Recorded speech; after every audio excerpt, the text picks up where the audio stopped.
This is The Lead, and this is the South African story. Stay tuned to News 24 for on-the-ball expert coverage of the 2026 State of the Nation address. We weigh those promises and help you better understand the direction that our beautiful country is heading. My name's Graham Robe, and I'm your host. Let's jump straight into the conversation. A very warm welcome, Lead listeners far and wide. Joining me for a very special roundtable discussion today, asking whether or not President Cyril Ramaphosa has kept his 2025 State of the Nation address promises. We're joined now in our Cape Town studio by News 24 Editor-in-Chief, Adrian Basson. Adrian, how's it? Hello, Graham. Nice to be here. Absolutely. And we're also joined by political analyst and media commentator Mpumelelo Mkhabela. Mpumelelo, Njani? Hi, Graham. Great to have you on board. And then, of course, esteemed academic of the highest order, affiliated in various professor roles in both UCT and WITS. It's none other than Prof. Richard Calland. Richard, how are you doing? It's a pleasure. Great to be chatting to you, Graham. Absolutely. And with, of course, Mpumelelo and Adrian. Fantastic. All right.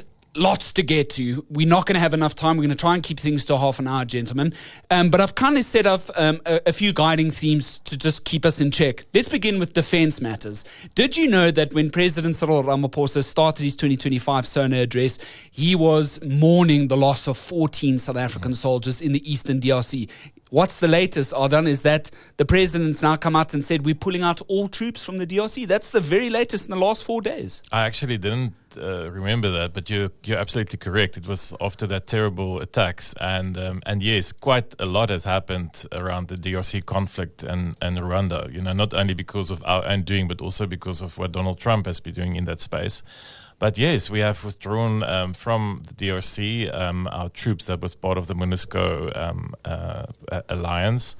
And the South African National Defence Force has been in the news for all the wrong reasons over the past few months. I don't know if we're going to hear about that today. We may not, because I'm not sure. I don't know what my colleagues will think, but I'm not sure the president wants to talk too much about foreign policy tonight and things like the Iranian ship in Simonstown. I think he would rather want to keep it to domestic issues where he can score some points. Absolutely, and we're still waiting for that board of inquiry, right, to bring its revelations about whether or not somebody did, in fact, ignore the president with asking the Iranian Navy to pull out of the recent BRICS war games. Foreign policy, I want to bring Mpumelelo in here. In the 2025 address, President Cyril Ramaphosa Mpumelelo refers to this rise of nationalism and protectionism. Who knew that our diplomatic state of affairs with the US would be as strained as it possibly has ever been since the 1980s? Your take? Yeah, I mean, for a very long time, I mean, foreign policy in the structure of the State of the Nation speech, it would be at the bottom end. And that has been the norm with all our presidents. They've put foreign policy at the last few paragraphs of the speech. But it has become apparent that even though structurally the foreign policy is in the last few paragraphs, it has now taken prominence. It has been in the forefront of our recent political dynamics. Whether you were thinking of Trump imposing tariffs on us, and whether you were thinking of the threat that AGOA will not be renewed, and it has actually been renewed, but there are also threats that it may be undermined by further tariffs, or whether you're talking about fake genocide, all of those things show that foreign policy issues have been in the forefront. And most recently, of course, the Iran debacle and the withdrawal of the South African National Defence Force members from the DRC. So you could see that foreign policy issues are now in the forefront. They're actually putting themselves in the forefront from economic perspective, defense perspective, security issues, and even in instances where foreign policy questions directly interfere with domestic matters. For example, the fake genocide question and how that has been used by non-state actors in South Africa to have to project certain particular stance abroad, or whether you're talking about the decision by the government to declare the status of persona non grata to an Israeli envoy, an issue which has directly impacted on certain domestic political forces. So foreign policy questions are very key. So it will be very important for the president to have to say something about foreign policy and where our country is going. People feel confused about where our country stands on a lot of issues. Absolutely, Mpumelelo. I couldn't have said it any better. Let's talk about crime, and I want to bring Prof. Khaled into this. 12 lines were devoted to crime specifically in the 2025 address. And the president previously spoke of this time last year about intensifying Operation Shanela and how boosting our detectives by more than 4,000 members. And then when we talk about corruption, there's these responses to how much the SIU is bringing back in terms of state capture monies looted. And that was 10 billion rand at the time. That number's since ballooned quite significantly, but Madlanga Commission and all the revelations of that is going to be too difficult, I think, for President Cyril Ramaphosa to ignore in tonight's speech. Your take, Prof. Khaled? I'm sure you've been watching all the negative headlines coming out there. Yes, I look at the state of the nation always through two lenses. One is speechcraft and the other is statecraft. The speechcraft is clearly the narrative, the design and structure of the speech, the skill with which it's delivered, and so on. The statecraft, which kicks into your question here, is how do you manage strategy? How do you manage your strengths, but also your weaknesses? And when I look back through the 2025 State of the Nation address, there are various areas around the economy and infrastructure and institution rebuilding where I think the president can go strong tonight and go big tonight, so to speak. But on a couple of areas, and we'll get to water, no doubt, but certainly criminal justice and crime, he's on very thin ice because there is no sense of improvement. There is no sense of tackling this issue in a meaningful fashion, and his government is failing. So he can't ignore it, but he will, I think, say very little because he has very little to say on that area, unfortunately. Sure. Let's talk about water. Can you believe the headlines that we've seen last night from our Gauteng Premier Panyaza Lesufi, quote unquote, basically saying that, he suffers just like anybody else. He can just go over to a hotel and take a shower there. I mean, absolutely astounding comments. What do you make of it, Ardan, on the eve of the SONA 2026? No, it's possibly a fatal political blunder that Lesufi has made. It's going to be one of those quotes that we will talk about for years. It's going to be alongside I didn't struggle to be poor, Smuts and Gonyama, those type of quotes that just, has been part of our democratic political history. It shows a level of insensitivity towards the people who suffer, who cannot access hotels, cannot access alternative water sources to clean themselves or to drink water, at a quite an astounding level. To the I haven't seen an apology from a politician like Lesufi last night around midnight for a long time. So he obviously was told that he has to withdraw in his comments. Look, our water is a massive crisis. I think, as Richard said, alongside crime, it's possibly one of the top 3 crises in the country. And you see the problem with water, Graham, I had an interesting chat last night to someone at a pre-SONA event, is that in the case of Gauteng specifically, we have enough water, but we cannot get the water into people's taps. And I mean, that speaks to infrastructure. It speaks to maintenance. It speaks to a lack of competency in maintaining what we call service delivery. In the Western Cape, places like Knysna, you can blame the drought or natural factors. And what happened in Cape Town, I think it was in 2018 when we had the day zero, was really 18 was around not having enough water in our dams. The Vaal Dam is at 100% level, I'm told by my friends in Johannesburg. So the problem is not that we don't have water; we can't get it to people through pumps and stations and leakages, etc.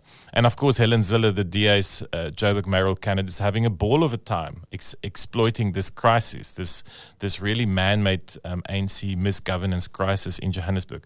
So I think the president will have to talk about it. I'm preparing to hear things like the war on water and the war on leaks and the war on bad infrastructure. The question is, what will he do? He has appointed someone who I wouldn't reckon is one of our best ministers, Pemi Majodina, as the Minister of Water Affairs. What does that tell you? That he's appointed someone who's I think pretty weak, as seen as a weak member of cabinet. Into that position. That department is led by probably one of the best DGs, ironically, in Dr. Sean Phillips. Yeah. And I think the president's going to have to give the country some detail. I think someone in Melville or Linden in Johannesburg who hasn't had water for 3 weeks, going on 4 weeks. Madness. Is a bit gutful at this stage, and they would want to hear tangible action and not just rhetoric from the president. And the answer can't just be water trucks, because we know how that has been exposed or exploited by the water mafia. So these things are interlinked. They are not apart, but I agree, water should be one of the top subjects tonight. And I don't want to just gloss over the subject very quickly. I want to get Mpumelelo's take here. I mean, Adrian's, touched on many different fronts there. If we look at the 2025 speech, the president talks about 23 billion rand for 7 large water infrastructure projects. And then very crucially, it's something that people will forget. He talks about this Polihlali Dam, right, which is going to be integrated within the Lesotho Highlands project. Did you know that once that's completed, it's very heavily delayed at the moment, once that's completed, it will mean that Gauteng will never have a problem of water supply again for decades to come. But as we stand to this day, we're still delayed with that particular project. I feel like the president's going to try and save face tonight, but I mean, I also feel like the ANC's shot itself in the foot and it's given the DA a clean run towards the municipal polls. Yeah, well, the biggest problem for water in cities like Johannesburg is not so much the feeder infrastructure. It's the distribution infrastructure, which is a decade over time. The cities have become overpopulated relative to the infrastructure that's there, which has not been upgraded for a very long time. And when upgrading happens, it's often done in an incompetent way. The engineering is suspect, pipes break down, and there's often lack of communication with communities. People don't know when the problem will be fixed and all of that. And related to that is the conflict of interest that the ANC, where it governs, it often gives contracts to people that are linked to it. As part of what's now called the water tank mafia groups. So if there are water disruptions, those people profit from the disruptions. So it's good business for disruptions to happen. Even after in Johannesburg, for instance, after the ANC decided to have what they call a bomb squad led by Snooki Zigalala. God knows what he knows about water issues. And I know him as a journalist like me. But suddenly he leads the bomb squad to stop the water problem in Johannesburg. And that has not solved anything. So the president still has to come back to say, what is it that he has done? Why should people trust that he's committed to solve the water problem? And I think he owes people a statement in that regard. Yeah. Prof. Calland, I want to bring you in here, and I know we can't keep you too long. You've got a couple of other engagements lined up. You're a very busy man. The GNU at the moment, it's facing such an interesting point of either progression or departure. We've got a DA leader that's no longer running for re-election. He's rather focusing on being the agriculture minister. And we've got a DA that's trying to figure out whether or not it's going to be an official opposition party or be part of that GNU configuration going ahead. Things seem to be smooth, but, if we look at last year and the strained budget process, how much do you think the president will want to focus on the idea of a GNU still in effect in tonight's speech? Do you think he would want to trumpet it still? And what do you see in your crystal ball for the year ahead? I think he will speak to the GNU. I think he will speak to that sense of here is a coalition government, a power-sharing government at the centre that is working reasonably well. Certainly in the last year, there's been a dramatic change in the way the GNU operates. A year ago, it was still too early to say. We then had a series of crisis points, starting with the budget, where on 3 separate occasions, the GNU was hours away from breaking, at least in terms of the DA's participation. Since then, things have settled down. The ANC has, I think, digested the fact that it no longer has a majority and come to terms with that. And on the other hand, the DA, as you put it, Graham, recognised that it's no longer in opposition. It's in government, and it must conduct itself differently. And in that process, people like Steenhuisen have come to realise that governing a complex country like South Africa is not easy. The problems are big. The solutions are far from straightforward, even if you had the capability in government to deliver on them. And his own problems with foot and mouth disease on the agricultural front, of course. And it will be interesting to see how the president handles that particular point. whether he wants to throw his minister a little bit under the bus or whether he kind of protects him.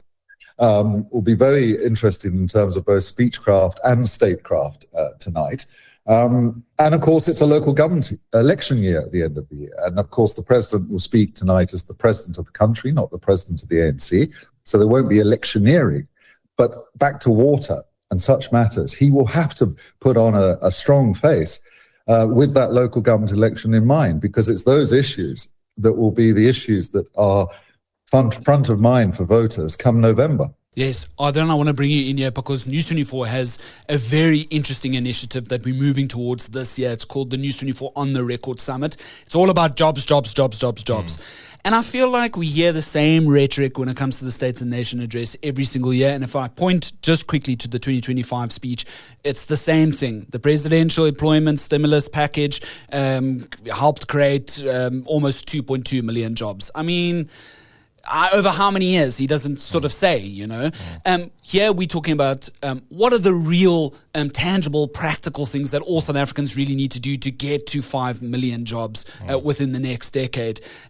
I would like to hear a bit more about jobs tonight, eh? Yes. Let me just try and put it in context. Look, I think the president, I can't remember which State of the Nation it was, but it was in the past 4 or so years, has said so much that the government cannot create or should not create jobs. Business should create jobs. Government should create an enabling environment.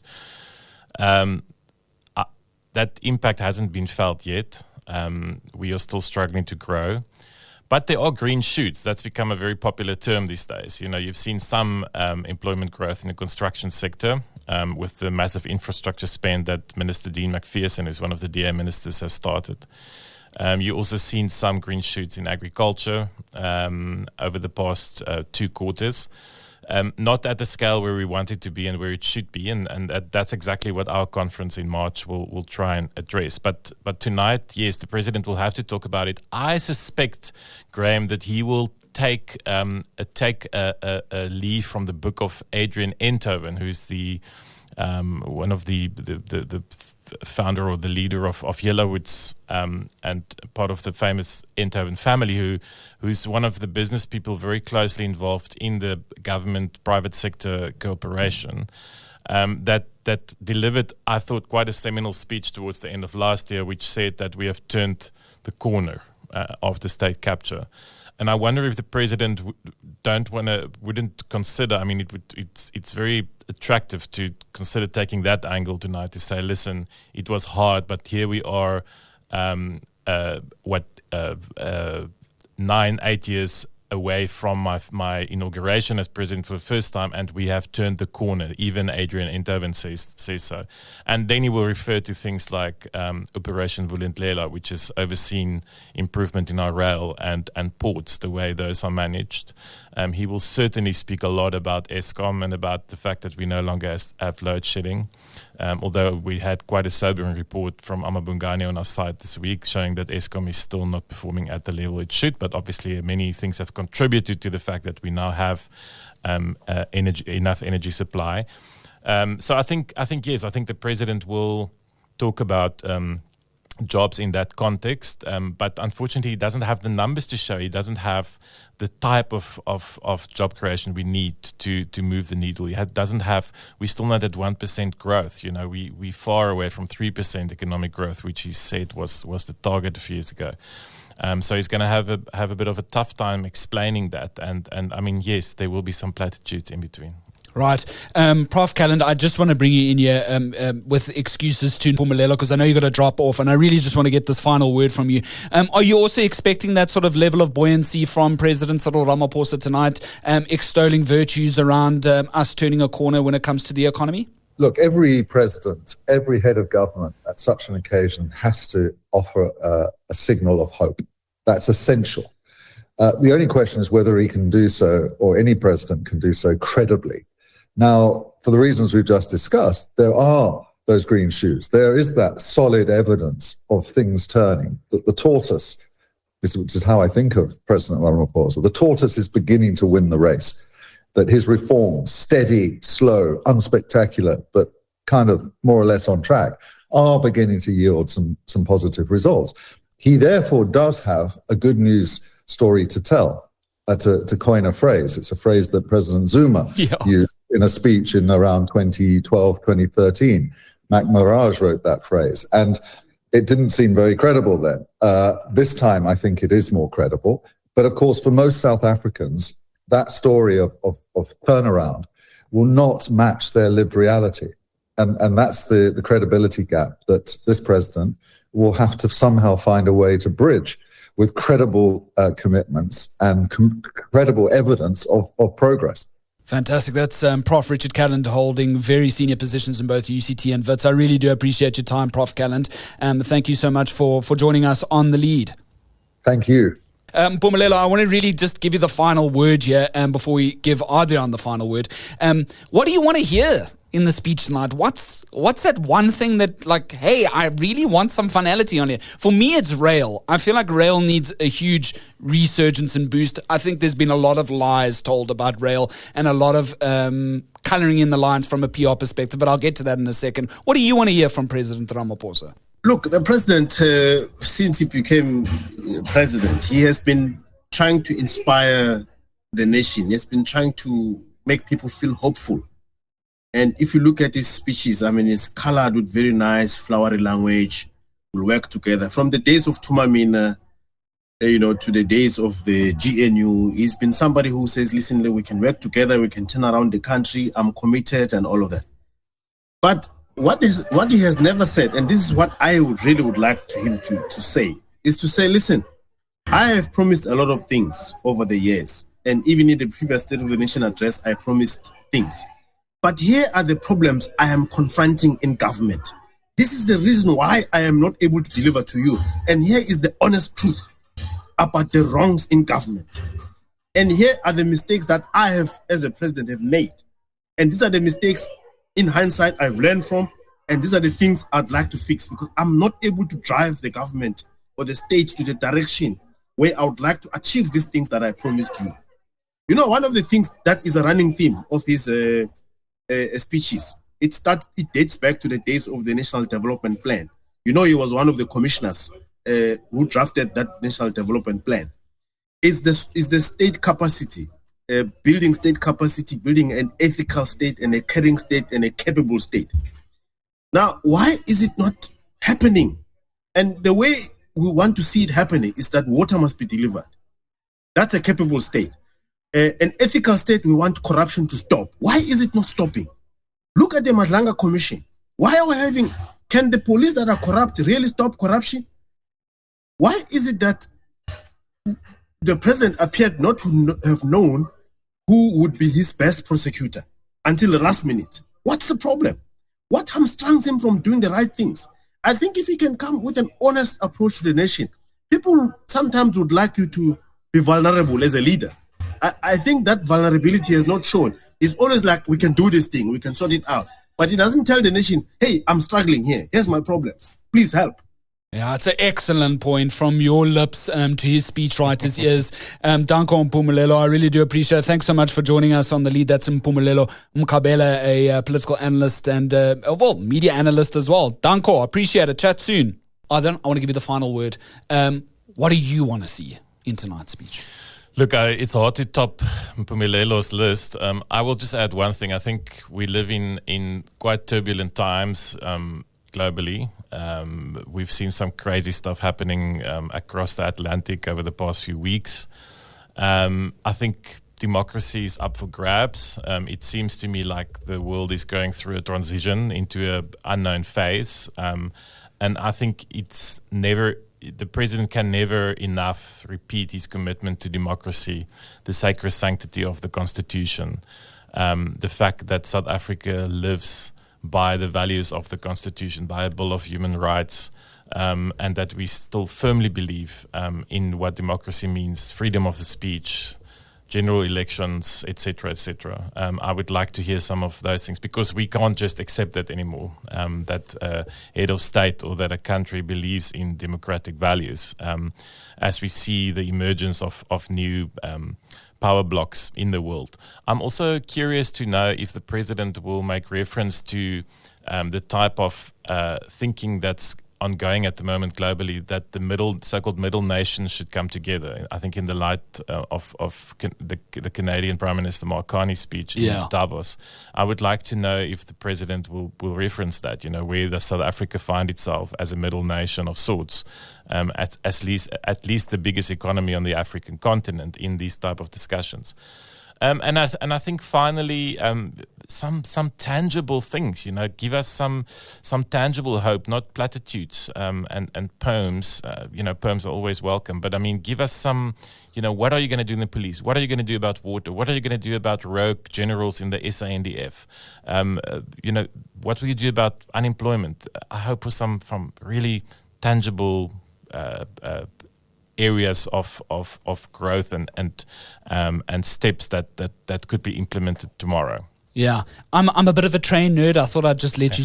And I can't believe it. The ANC on their social media channels today shared an excerpt from the 2025 speech, touting it as something new, that more than 80% of passenger rail corridors have been returned to service. This is something the president said a year ago. Give us the latest update. Have all corridors been opened? Because we know train corridors in the Eastern Cape as well as here in Cape Town on the Monte Vista Northern Line, where I happen to live along, a lot of the stations remain in rack and ruin. And in actual fact, if you take a Southern Line trip in Cape Town, you'll see the extent of train stations along there. They look absolutely appalling, like really disgusting stuff.